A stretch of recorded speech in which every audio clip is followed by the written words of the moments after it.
हाय, मैं हूं दानियाल और स्वागत है आपका हमारे YouTube चैनल जिसका नाम है क्वांटम डीएनए विद एनटीएसएसपी में। हम लोग अभी तक हेलो एल्केन हेलो एरीन में आए हुए क्वेश्चंस पीवाईक्यूज लगा रहे थे और साथ ही साथ जो एनसीईआरटी के इंपॉर्टेंट क्वेश्चन थे हेलो एल्केन हेलो एरीन के, वो हम लोग सॉल्व कर रहे थे।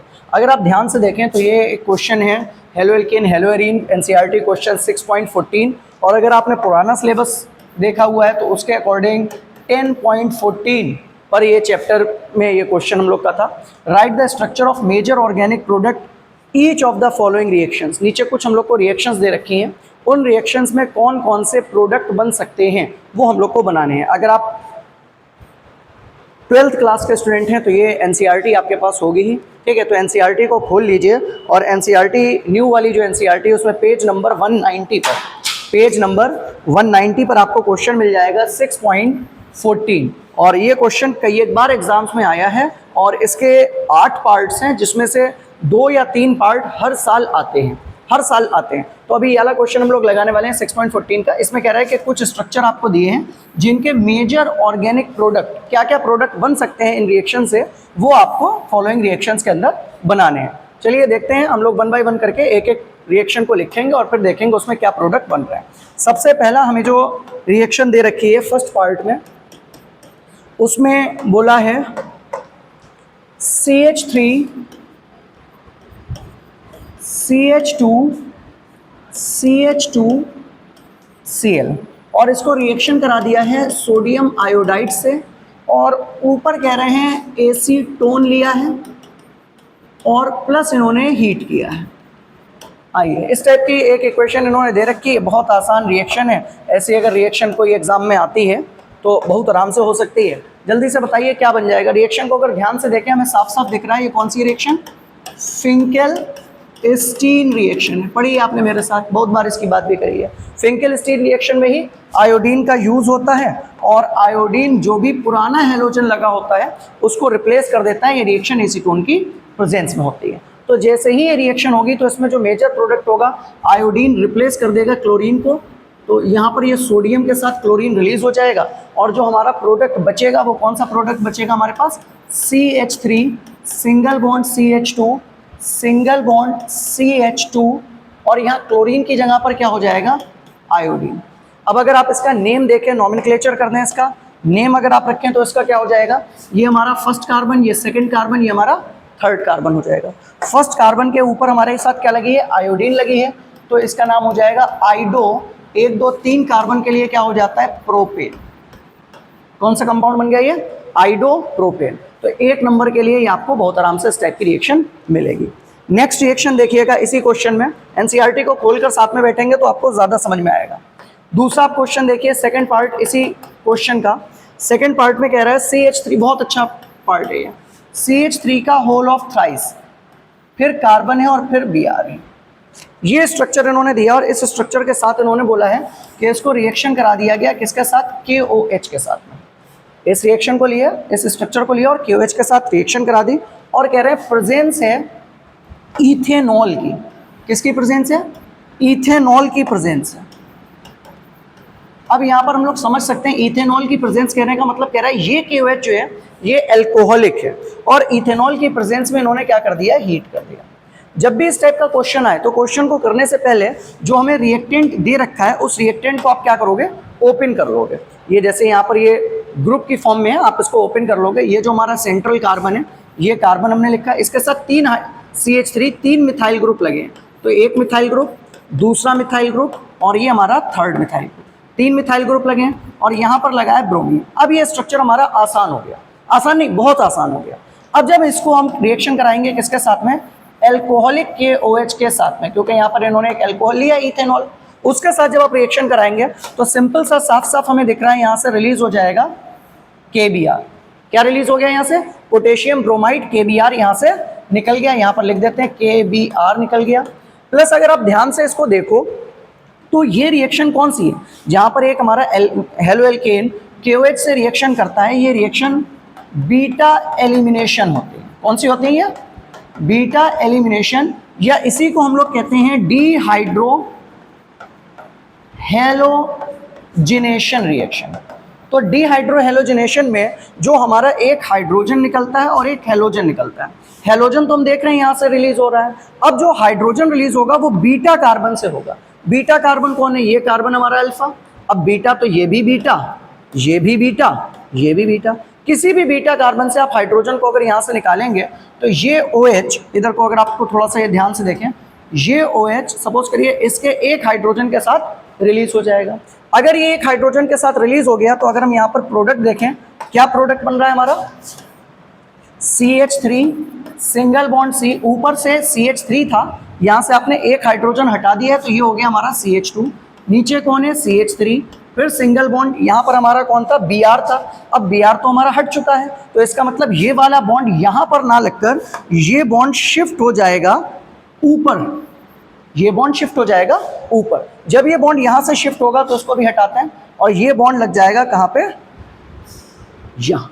अब आप अगर वैलेंसी देखें, इस कार्बन की भी 1 2 3 4 हो रही है और इस कार्बन की भी 2 और 2 4 वैलेंसी हो रही है। अब अगर इसका हम लोग नाम रखेंगे तो जाहिर सी बात है फर्स्ट कार्बन ये, सेकंड कार्बन ये और थर्ड कार्बन ये रहेगा। तो अभी दूसरी पोजीशन पर एक मिथाइल ग्रुप छूटा हुआ है। ये मिथाइल ग्रुप जो वर्ड रूट में नहीं आ रहा है तो इसका नाम हो जाएगा 2 मिथाइल। 3 कार्बन है तो 3 कार्बन के लिए क्या हो जाएगा? प्रोप।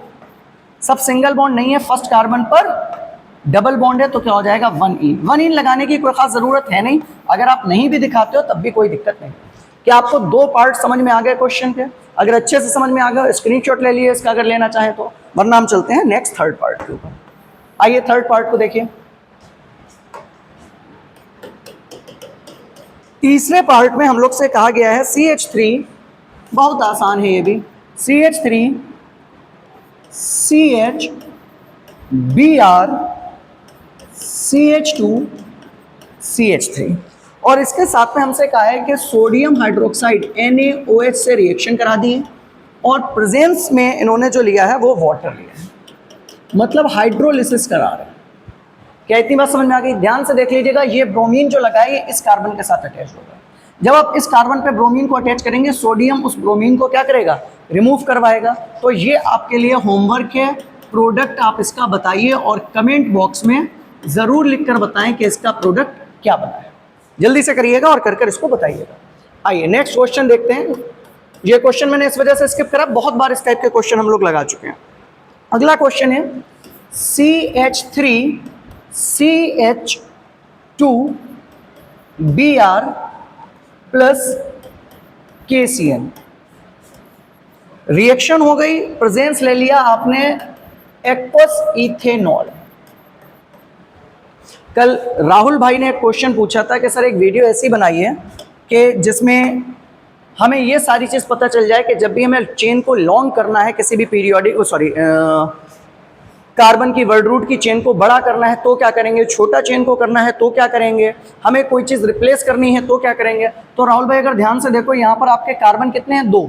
यहाँ पर CN साइनाइड जुड़ा हुआ है। जब भी कभी साइनाइड से रिएक्शन होती है एक कार्बन ऐड हो जाता है, बढ़ जाता है। किसी भी रिएक्शन में अगर आपको कहीं पर 2 कार्बन की चेन को 3 में चेंज करना हो, 3 की चेन को 4 में चेंज करना हो, तो KCN एक बहुत अच्छा ऑप्शन है आपके पास जिससे आप इसको बढ़ा सकते हो। और एमाइड एमाइन कुछ भी बनाने के लिए ये कंपाउंड हमारा यूज होता है। तो यहाँ पर हमारा जो प्रोडक्ट बन जाएगा, हम सिंपल सा देखें तो ये ब्रोमीन जो है ये पोटेशियम के साथ रिलीज हो जाएगी और यहाँ जो कंपाउंड बन जाएगा वो हो जाएगा CH3 CH2। अब यहाँ से ब्रोमीन हट गया और ये CN इसके साथ में साइनाइड जुड़ जाएगा। अच्छा, IUPAC नेम बनाते टाइम आपको एक चीज़ ध्यान रखनी होगी कि हमेशा ये जो साइनाइड का कार्बन है ये IUPAC की वर्ड रूट में ऐड होता है। तो हम यहाँ से काउंट करेंगे ना कि यहाँ से। 1 2 3 कितने कार्बन है? 3 कार्बन है। 3 कार्बन है तो इसका नाम हो गया प्रोपेन। और CN जब साइनाइड ग्रुप जब अटैच होता है तो उसके लिए टर्म यूज होती है नाइट्राइल। तो इसका IUPAC नेम हो जाएगा प्रोपेन नाइट्राइल। जब भी इस टाइप के क्वेश्चन आए, आप प्रोडक्ट आपसे पूछा गया, आप प्रोडक्ट का IUPAC नेम जरूर लिख कर आएंगे। बिना प्रोडक्ट के IUPAC नेम अगर आप क्वेश्चन करेंगे तो फिर वो कंसीडर नहीं किया जाएगा अच्छे से। अगला क्वेश्चन 5th पार्ट है इसका हमारे साथ। 5th पार्ट में हम लोग से पूछा गया है C6H5ONa प्लस साथ में दे रखा है C2H5Cl और प्रेजेंस आपको बताई नहीं गई है किसकी है, कोई मसला नहीं है। ध्यान से अगर आप एक बार घूर के देख लोगे तो ये क्या है, ये कंपाउंड क्या है, बिल्कुल सही बता रहे हो, सोडियम फिनॉक्साइड। क्या है ये? Sodium phenoxide. और ये एक हेलो एल्केन है। हम लोग की बात हुई थी सोडियम फिनॉक्साइड हमेशा एक एल्कोहलिक बेस की फॉर्म में काम करता है। किसकी फॉर्म में काम करता है? एल्कोहलिक बेस की फॉर्म में काम करता है। तो हम लोग ने बात करा था विल एल्कोहलिक पार्टी, जो विलियम है वो क्या एल्कोहल की पार्टी करेगा? तो ये रिएक्शन कौन सी हो गई? ये रिएक्शन हो गई हमारी विलियमसन। कौन सी रिएक्शन हो गई है? विलियमसन सिंथेसिस रिएक्शन हो गई। और हम लोग ने विलियमसन सिंथेसिस रिएक्शन में सिंपल सी जुगाड़ याद रखी है कि विल आइदर पार्टी, तो यहां पर क्या प्रोडक्ट बनेगा? यहां पर प्रोडक्ट बनेगा हमारा ether. Will either party, either को ईथर से कंसीडर किया था, तो यहां पर क्या बनेगा? हमारा ईथर बनेगा। तो अगर आप ध्यान से देखें, ईथर की पहचान सबको पता होगी, क्या होती है? ROR। ईथर की पहचान क्या होती है? ROR। तो अभी आप अगर यहां पर ध्यान से घूर के एक बार देख लोगे तो यहां से ये हमारा सोडियम है और ये कौन है? हमारा क्लोरीन। सोडियम और क्लोरीन यहां से निकल जाएगा, निकल के आ गया हमारा सोडियम क्लोराइड। अब जो साथ में हम लोग के बचा है वो कौन बचा है? C6H5O C2H5, C6H5O C2H5। यही क्या हो गया? देखिए ROR क्या आ गया? हमारा ईथर आ गया। इसका स्ट्रक्चर अगर आप बनाना चाहो तो इसको इस तरीके से भी आप बनाकर एग्जामिनर को दिखा सकते हो। जो लोग शुरुआत से तैयारी कर रहे हैं जल्दी से बताइए इस प्रोडक्ट का नेम क्या होगा? इस प्रोडक्ट का नेम कमेंट बॉक्स में लिखकर बताइए, इस प्रोडक्ट का क्या नेम बन रहा होगा। समझ में आ रहे हैं आपको क्वेश्चन? बहुत बढ़िया तरीके से। अब देखिए ये 5 हो गए हम लोग के। अब नेक्स्ट पार्ट अगर हम लोग इसका देखें, नेक्स्ट पार्ट में क्या है?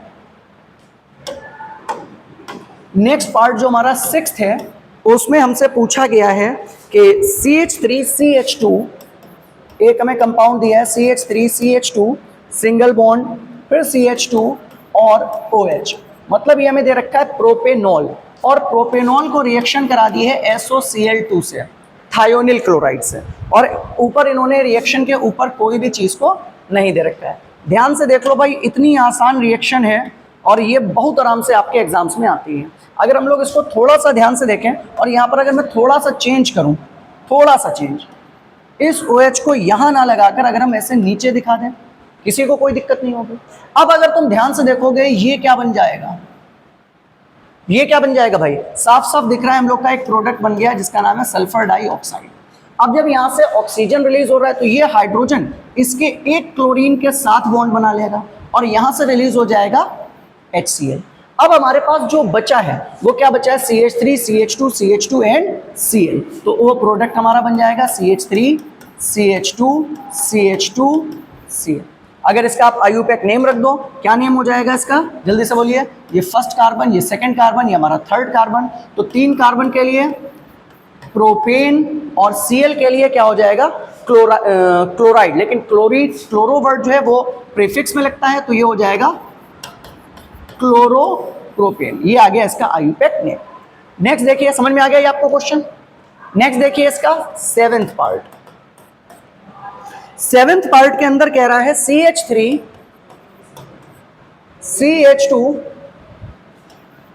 CH3 CH2 then CH then double bond CH2। ये हम लोग को दे रखा है CH3 single bond CH2 CH double bond CH2, और इसको रिएक्ट करा दिया है HBr के साथ में। अगर इतना ही देता हम लोग को तो एक डाउट होता कि ये तो है अनसिमेट्रिकल। ध्यान से देखिए क्या ये? अनसिमेट्रिकल, और ये डबल बॉन्ड के मतलब एल्कीन। और अनसिमेट्रिकल एल्कीन को जब भी HBr से रिएक्शन करते हैं 2 कंडीशन होती हैं, या तो मार्कोनिकॉफ या एंटी मार्कोनिकॉफ। तो अब यहाँ पर बताइए ये मार्कोनिकॉफ है एंटी मार्कोनिकॉफ है? अगर इतनी इक्वेशन दे रखी होती तो हम इसको मार्कोनिकॉफ मानते हैं, लेकिन इसने यहाँ पर ऊपर दे रखा है हमें पर ऑक्साइड। क्या दे रखा है यहाँ पर ऊपर? पर ऑक्साइड। पर ऑक्साइड का मतलब हो गया कि कोई भी बेंजोइल पर ऑक्साइड यहाँ पर यूज किया गया है, और बेंजोइल पर ऑक्साइड की प्रेजेंस होते ही ये मार्कोनिकॉफ से हो जाती है एंटी मार्कोनिकॉफ। तो अब यहाँ पर हम लोग लगाएंगे एंटी मार्कोनिकॉफ। एंटी मार्कोनिकॉफ में जो हमारा नेगेटिव पार्ट होता है, ये हमारा पॉजिटिव पार्ट हो गया, नेगेटिव पार्ट। जो नेगेटिव पार्ट होता है वो उस कार्बन पर जाकर अटैच होता है जहां पर हाइड्रोजन ज्यादा होते हैं। मार्कोनिकॉफ में नेगेटिव पार्ट उस कार्बन पर अटैच्ड होता है जहां पर हाइड्रोजन कम होते हैं। तो जब ये मार्कोनिकॉफ लगाना है तो ब्रोमीन हम लोग यहां पर लगाएंगे। प्रोडक्ट देखिए CH3 single bond CH2 single bond CH। अब यहां से ये डबल बॉन्ड तो हट चुका होगा और सिंगल बॉन्ड के साथ क्या हो जाएगा, यहां पर नीचे आ जाएगा हमारा ब्रोमीन। यहां पर क्या था CH2, ये नीचे आ गया ब्रोमीन, और ये जो हाइड्रोजन था ये हाइड्रोजन यहां पर लग जाएगा तो ये 2 हो जाएंगे। तो अब अगर आप इसका नेम बनाओगे तो इसका नेम क्या हो जाएगा, 1 2 3 4, 4 कार्बन, और 4 कार्बन के साथ क्या लगे हैं, ब्रोमो। तो ब्रोमीन के लिए हो जाएगा ब्रोमो, और 1 2 3 4, 4 कार्बन का मतलब होता है ब्यूट, मेरी तरह एकदम क्यूट। तो ब्यूट और सब सिंगल बॉन्ड है तो एन। अच्छा लग रहा है ये, जल्दी से बढ़िया लग रहा, ठीक है। लास्ट क्वेश्चन इसका है, इसी इक्वेशन का लास्ट पार्ट है, जल्दी से देखिए। और लास्ट पार्ट में हम लोग से क्या पूछा है, ये हमारा 8th पार्ट। 8th पार्ट में हमसे कह रहा है CH3 CH double bond C then CH3 का whole of twice plus HBr। और अब यहां इक्वेशन के ऊपर कुछ भी नहीं दे रखा है, इसका मतलब यहां पर हम लोग आंखें मीच कर क्या लगा देंगे, मार्कोनीज का फुल फॉर्म क्या, मार्कोनिकॉफ। अब जब आप मार्कोनिकॉफ लगाओगे उससे पहले इस स्ट्रक्चर को थोड़ा सा ओपन कर लो, थोड़ा सा ओपन कर लो ताकि हमें पता चल जाए स्ट्रक्चर है क्या। तो अगर इसको देखिए ध्यान से, CH3 single bond CH double bond C। अब इस C के साथ में 2 CH3 अटैच्ड हैं तो ये CH3 हो गया और ये CH3 हो गया।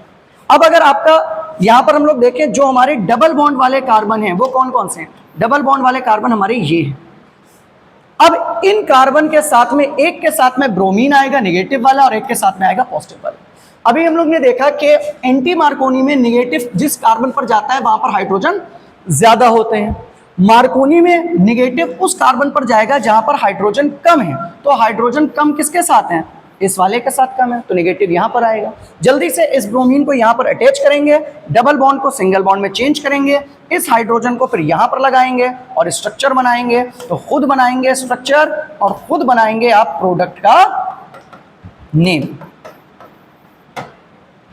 क्या इतनी आपको क्वेश्चन समझ में आ गए?